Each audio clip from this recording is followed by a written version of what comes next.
गुरुर्ब्रह्मा गुरुर्विष्णू गुरुर्देव महेश्वरा गुरुर साक्षात परब्रह्म तस्मै श्री गुरवे नमः. श्री गुरुदेव दत्त. श्री श्रीपाद श्री वल्लभ महाराज की जय. श्री नृसिंह सरस्वती महाराज की जय. श्री स्वामी समर्थ महाराज की जय. अवधूत चिंतन श्री गुरुदेव दत्त. अवधूत चिंतन श्री गुरुदेव दत्त. अवधूत चिंतन श्री गुरुदेव दत्त. अनंत कोटी ब्रह्मांड नायक भक्तवत्सल राजाधिराज परब्रह्म भगवान श्री स्वामी समर्थ महाराज की जय. श्री स्वामी समर्थ. 7 मार्च 2026 रोजी चित्रा नक्षत्र आहे. चित्रा नक्षत्र हे श्री दत्तगुरूंचे कलियुगातील प्रथम अवतार श्री श्रीपाद श्री वल्लभ महाराज यांचा जन्म नक्षत्र आहे. जे महिन्याला येतं चित्रा नक्षत्र.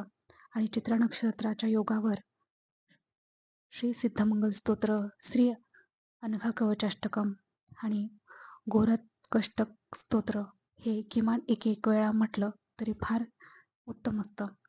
तसे तर हे स्तोत्र रोज म्हणलेलं छानच असतं, परंतु प्रत्येकाला रोज म्हणणं जमणार नसेल.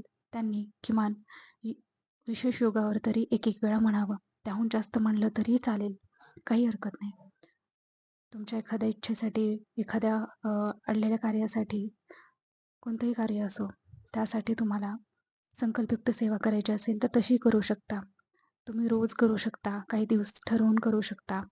अडचणीचे मासिक धर्माचे दिवस, विटाळ सुतक हे दिवस सोडून इतर दिवस मोजून तुम्ही त्या पद्धतीने सेवा करू शकता. किंवा केवळ चित्रा नक्षत्रातच मला जमेल अशा पद्धतीनेही तुम्ही करू शकता. किंवा प्रत्येक वेळेस संकल्पच करावा असेही काही नाही. काही जणांना तेव्हाही जमत नाही. शब्द न देता फक्त आठवणीनं तिथं हजर राहणं हे सुद्धा जमू शकतं. आणि हे शेवटी स्वामीच करून घेणार आहेत आपल्याकडून. तर बाकीचं सगळं गुरूंवर सोपवून द्यायचं आणि आपण करायचं. आणखीन एक विशेष सेवा आहे की जी आपण चित्रा नक्षत्रामध्ये करू शकतो. दिगंबरा दिगंबरा श्रीपाद वल्लभ दिगंबरा हा मंत्र जप, किंवा दिगंबरा दिगंबरा श्री दत्त दिगंबरा हा मंत्र जप जो तुम्हाला जमेल तो दत्तगुरूंच्या अधिष्ठान असलेलं त्यांचं प्रिय वृक्ष औदुंबर याच्या प्रदक्षिणा चित्रा नक्षत्राला करणं फार अतीव महत्त्वाचं मानलं जातं. त्यावेळेस हे 2 मंत्र जप करत प्रदक्षिणा केल्या तर उत्तमच. आणि रोजही जेव्हा बरेच जण रोज तो औदुंबर प्रदक्षिणा करतात, औदुंबर जवळ असेल त्यांच्यासाठी पर्वणीच आहे. तर शक्यतो दिगंबरा दिगंबरा श्रीपाद वल्लभ दिगंबरा किंवा श्री दत्त दिगंबरा हे दोन्ही मंत्र यातला कोणताही तुम्हाला जो आवडेल तो जप करत तुम्ही प्रदक्षिणा कराव्यात. आता आपल्याकडं काही जणांकडं मंदिर नसतं, मठ नसतो, केंद्र नसतं किंवा औदुंबर नसतं, काहीच नसतं. त्यांनी काय करायचं? तर त्यावेळेस मानसपूजा करायची. मानसपूजा ही आधी पोहोचते, कारण मानसपूजा ही देह नसून तो आत्मा करतो आणि आत्मा अविनाशी आहे. सरळ स्वामींसमोर बसायचं. स्वामींचं अधिष्ठान असो, दत्तगुरूंचं अधिष्ठान असो किंवा नसेलही तरी तुमची नित्यसेवा करताना तुम्ही धूप उदबत्ती लावून तुम्ही बसलेले असाल आणि शांत डोळे मिटून माळेवर फक्त एक माळ जप करायचा. दिगंबरा दिगंबरा श्रीपाद वल्लभ दिगंबरा आणि दिगंबरा दिगंबरा श्री दत्त दिगंबरा यापैकी कोणताही एक जप करायचा आणि कल्पना करायची की मी औदुंबर प्रदक्षिणा करतेय. ही कल्पना करत राहायचं. औदुंबर आहे आणि आपण प्रदक्षिणा करतोय. खरंच एक दिवस तुमच्या लक्षात येईल आणि स्वामी स्वतः तुम्हाला दाखवतील की मी ही तुझी सेवा मानसपूजा जी करतेस तू तर स्वीकार करून घेतोय. हे खरंच होतं. खूप जणांना असे अनुभव आलेले आहेत. तुमच्यापैकी कोणाला बऱ्याच जणांना अनुभव आले असतील आणि ज्यांना आले नसतील त्यांनी खरंच घ्या. मानसपूजा खरंच खूप श्रेष्ठ आहे. सगुणाकडून निर्गुणाकडे जाण्याचा प्रवास म्हणजे मानसपूजा आहे आणि प्रत्येक गुरुला, प्रत्येक देवतेला ती आवडते. विशेषतः गुरूंना खूप आवडते. तर ह्या सेवा तुम्ही प्रत्येक चित्रा नक्षत्राला करू शकता. महिन्याच्या चित्रा नक्षत्राला आता ओलच करून ठेवा आणि ह्या महत्त्वाच्या सेवा अवश्य करा. तर हे सिद्धमंगल स्तोत्र आहे. अनघा कवच अष्टकम पण मी दिलेलं आहे आणि गोरखकोष्टक स्तोत्र पण दिलेलं आहे. तुम्हाला गुगलवरही मिळून जाईल. स्वतःला वाचता येत नसेल त्यावेळेस यूट्यूबवर लावून सरळ ठेवायचं, काम करताना सरळ ऐकायचं. म्हणजे हळूहळू आपल्याला ती भाषाशुद्धी येते, तो उच्चार कळायला लागतो, तो उच्चार आपल्या तोंडात मुखामध्ये यायला लागतो आणि वास्तूमध्ये पण ते शब्द घुमणं फार गरजेचं असतं. फार वास्तूतील दोषही खूप जातात. त्यामुळं सरळ असं लावून ठेवायचं काम वगैरे करताना. इतर विचार येण्यापेक्षा नामजप आलेला कधीही चांगलाच. तर मला हे थोडंसं म्हणता येतं. मी थोडंसं म्हणून दाखवते. श्री सिद्धमंगल स्तोत्रम.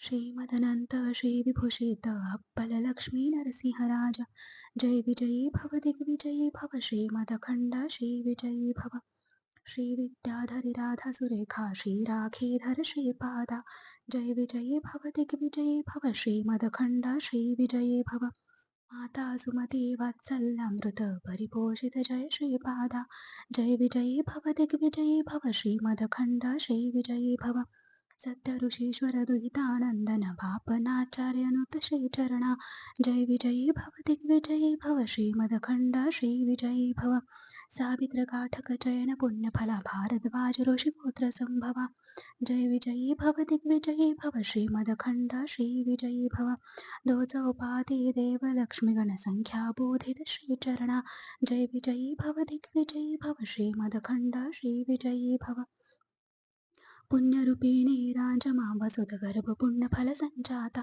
जय विजयी भव दिग्विजयी भव श्रीमदखंड श्रीविजयी भव सुमती नंदन नरहरि नंदन दत्त देव प्रभु श्रीपादा जय विजयी भव दिग्विजयी भव श्रीमदखंड श्रीविजयी भव पीठिकापूर नित्यविहारा मधुमती दत्ता मंगलरूपा जय विजयी भव दिग्विजयी भव श्रीमदखंड श्रीविजयी भव जय विजयी भव दिग्विजयी भव श्रीमदखंड श्रीविजयी भव जय विजयी भव दिग्विजयी भव श्रीमदखंड श्रीविजयी भव श्री सिद्धमंगल स्तोत्र आणि एक माळ श्रीपादराजम शरणम प्रपत्ते हा जप करायचा. त्यानंतर श्री अनघा कवचाष्टकम.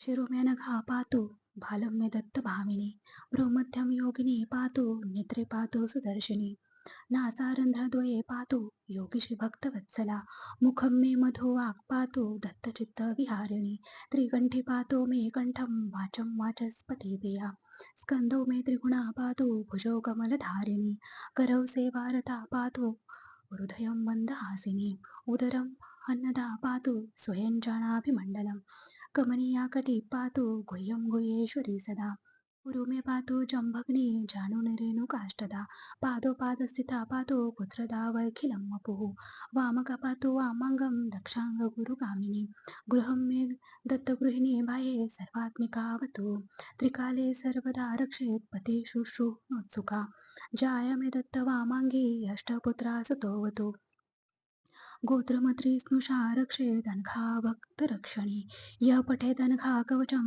नित्यभक्तियुतो नरः तस्मै भवत्यनघाम्बा वरदा सर्वभाग्यदा इति श्री अनघा कवचाष्टकम्.